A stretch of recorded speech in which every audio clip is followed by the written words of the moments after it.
Por que Blade Runner é chamado de o melhor filme de ficção científica? Toshio Okada irá explicar esse segredo em detalhes. Blade Runner, lançado em 1982, é uma das obras-primas do diretor Ridley Scott. O filme é baseado no romance de Philip K. Dick Sonhos, Androides Elétricos. Um marco da ficção científica que retrata a linha entre os replicantes, seres humanos artificiais e os humanos.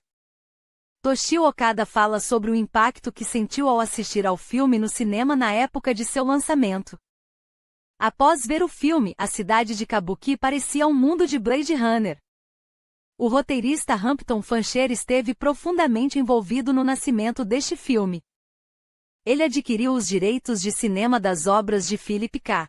Dick e escreveu o roteiro. Blade Runner é o primeiro cinema designer feito com a técnica de camadas sobrepostas. Toshio Okada também faz uma análise afiada sobre a sequência Blade Runner 2049. Ele aponta que a fofura do filme é a chave para o sucesso.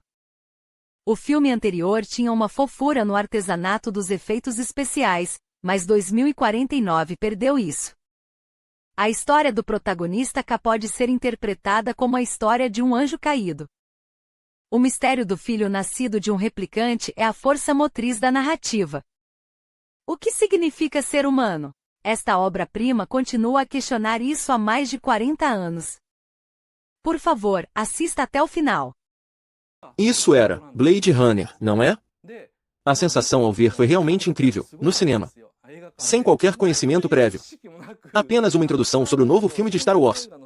Eu só estava vendo um artigo de cerca de 5 linhas, e já conhecia apenas o título. Bem, foi um grande choque, não é? Antigamente, disse que Hayao Miyazaki viu Mothra em Shibuya. Quando Mothra foi exibido pela primeira vez, ele assistiu em um cinema de Shibuya, e Mothra é uma história sobre Mothra destruindo Shibuya. Destruir um cenário da cidade de Shibuya feito com muita precisão. E não é como os filmes de monstros de hoje em dia, onde o monstro se levanta aqui. Não é algo do tamanho de um arranha-céu. Eles fizeram uma cidade miniatura que era maior do que a altura dos humanos. Com uma fantasia de Mothra gigante de cerca de 8 metros derrubando tudo. Então, Miyazaki é dito ter capturado a imagem do monstro. E quando ele saiu da cidade de Shibuya após ver Mothra, ele viu a cidade destruída que tinha nascido no filme ao seu redor. E parece que ficou em choque, pensando, o que foi que eu realmente vi? Eu me senti exatamente da mesma forma, depois de assistir Blade Runner, quando fui a Kabukicho na época. Realmente era a mesma paisagem. Se tornou um filme muito especial para mim.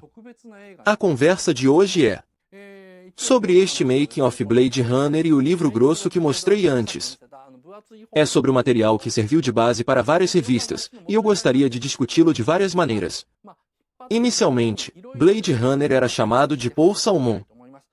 Mas segundo o livro mencionado, é referido como cinema designer. Assim como apartamentos designer e hotéis designer. É chamado de cinema designer pelo fato de ter sido feito pela primeira vez por meio do método de Laering-Ghazzani. Vou explicar isso mais tarde. Há uma parte no livro chamada Kenji, que é dedicado a alguém. A dedicatória neste livro está escrito, dedicado a Ridley Scott, Hampton Fancher e Philip K. Dick. Ridley Scott, o diretor, Philip K. Dick é o autor original. Isso é algo que quem entende um pouco de ficção científica saberia. É o Hampton Fancher no meio. Isso eu não entendo muito bem. Então, sobre quem era esse Hampton Fancher? Como temos bastante tempo, quero falar sobre isso devagar. Então, o primeiro ponto é sobre a inspiração. Agora, os 3 mencionados na dedicatória. Ridley Scott. Este é o Ridley Scott que trabalha como diretor. Este senhor à esquerda. Agora, ele já tem barba. Ele está completando 80 anos este ano. É uma ótima lembrança. Mas quando ele filmou Blade Runner, ele ainda tinha 45 anos. Era ainda uma fase jovem. No entanto, ele já era um diretor bastante bem-sucedido no Reino Unido. Ele veio para Hollywood, em 2 filmes, estava um pouco nervoso. Mais tarde, ele filmou com Harrison Ford, com quem teve uma grande briga. E Philip K. Dick é um escritor de ficção científica. Existem boas fotos dele. Philip K. Dick. Isso é. Em 1982, o ano em que Blade Runner foi lançado, ele morreu aos 53 anos. E esse é o Hampton Fancher. Esta é uma foto atual. Ainda está vivo, tem 79 anos. E a pergunta é, quando essa foto foi tirada? Em convenções de ficção científica ou Comic Con, ele costuma aparecer. Definitivamente.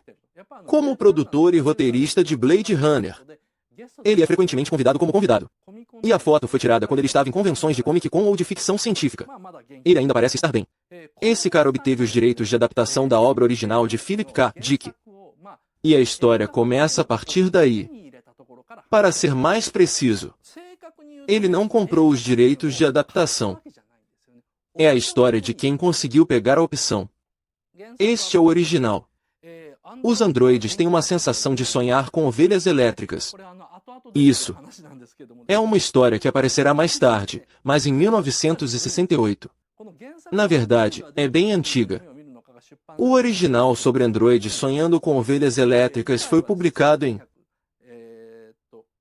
1968, e o cenário é 1982. Então, estamos falando de São Francisco em 1992, que de certa forma já se tornou um mundo do passado para nós, onde São Francisco é o palco.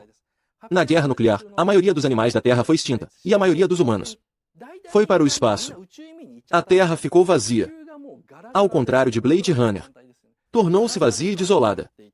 E aqueles humanos que sobreviveram eram os que conseguiram viver na Terra contaminada por radiação, sendo a maioria estéril, com os homens nascendo com copieses.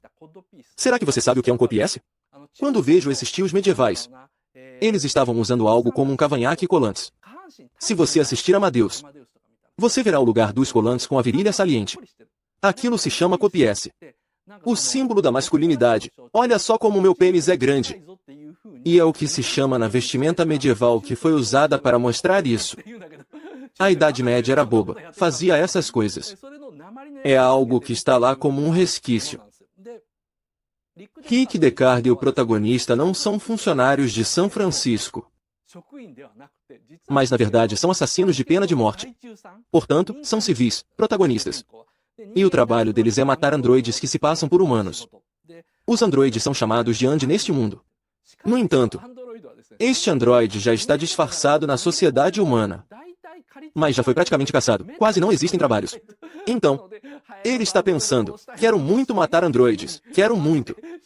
De verdade, enquanto pensa no protagonista, ele acha que não está ganhando muito. Portanto, a esposa está morando com ele no apartamento, e para a esposa, é como se dissessem que odeiam esse tipo de vida, reclamando e lamentando. E aí, é uma grande chance. Um androide chamado Nexus 6 da mais recente geração fugiu de Marte para São Francisco e está se escondendo. E então, consegui. Agora, Deckard está no telhado de seu apartamento, comprando uma ovelha elétrica. Ele está comprando uma ovelha feita de máquinas. Naquela época, praticamente todos os animais estavam mortos. A chamada, todos. Uma cobra feita de eletricidade? Feita de eletricidade? Um robô, né? Mas, na verdade, se um filme vai fazer sucesso ou não, ser fofo é uma coisa muito importante. Os filmes do Kubrick, sinceramente, não são lá tão fofos.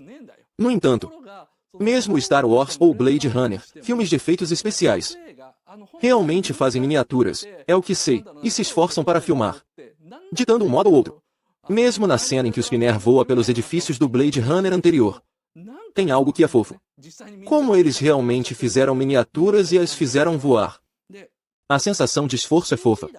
Porque é gráfico de computador. Não é que por ser CG não é fofo. Carros é realmente fofo. Tanto Carros quanto Toy Story são realmente fofos. Não é que só porque é CG seja ruim, há algo como fofo. Deve ser algo como uma pitada de charme. É muito importante se isso vai aparecer na tela ou não. Portanto, a série Vingadores está realmente fazendo sucesso no Japão. Enquanto Batman vs Superman e depois Liga da Justiça. Aquelas coisas da DC Comics. Aquilo não é fofo. Para resumir, Curiosamente, Thor, Ragnarok também é fofo, e é claro que eu vou assistir. Como Cate Blanchett com aquele penteado muito estranho. Quando vi a mudança, é incrível e estiloso, mas é isso que eu vejo. Tem um certo toque de fofura na pintura. Portanto, isso é surpreendentemente importante. Nesse sentido, Blade Runner 2049 é, tentando ser muito kubrickiano, a tela perdeu sua fofura. Não é que você consegue fazer as imagens que pensou. O Blade Runner anterior era Special Effects, então a primeira batalha não conseguiu capturar as imagens que eu queria. Com miniaturas e composições, eles conseguiram disfarçar aquela fofura. Desta vez, isso realmente desapareceu, sei lá. E então, quando você quer mostrar uma imagem incrível, realmente precisa gastar tempo, como Kubrick. Só dá para captar com tempo, em termos de composição, etc.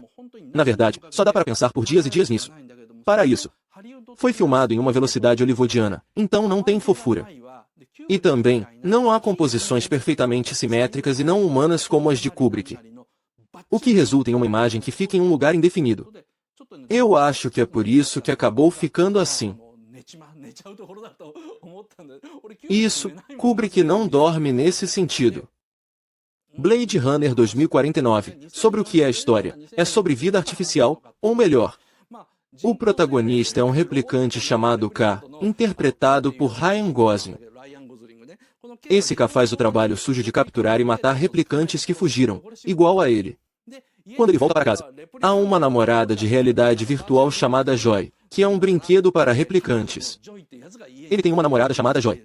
E então, como um bônus por matar um colega, ele faz um upgrade na versão da Joy.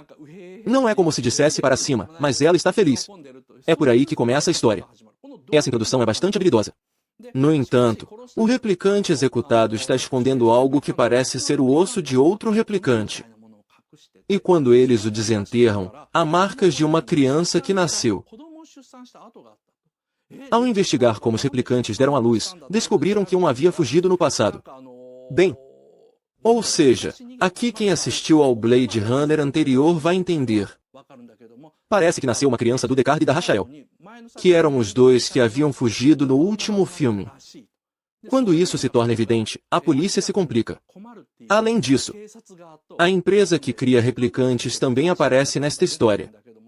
Para as pessoas daquela empresa, fazer replicantes custa dinheiro. Também tem custo.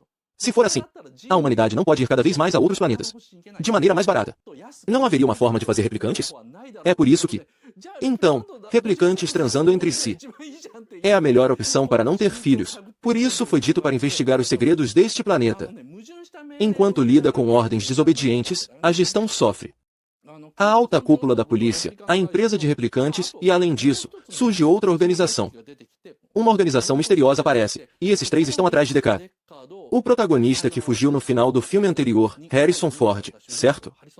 Eles estão tentando encontrar isso, se aproximando da origem. No entanto, a gestão quer investigar por outro motivo. Na verdade, ele mesmo, talvez, seja aquela criança. Vários indícios aparecem no filme. Talvez eu seja. A criança nascida daquele replicante, é o que penso.